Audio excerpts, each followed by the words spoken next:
As we enter in to the new season of life, says the Lord, come to me,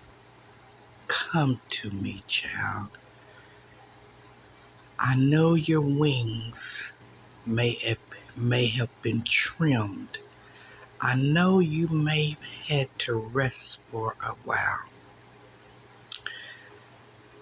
but you have your strength back, my eagle. You shall always fly. You shall always fly. As we enter into this new season, there will be turmoil.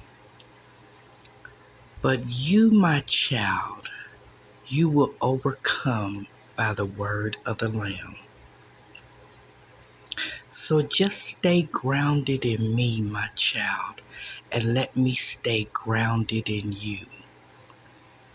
And everything will be all right. Everything will be all right.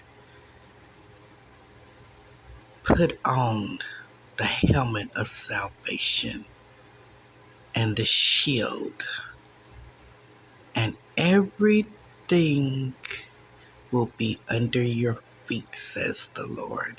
Everything will be under your feet.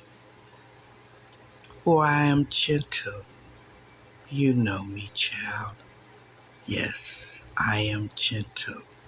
You know me. Selah.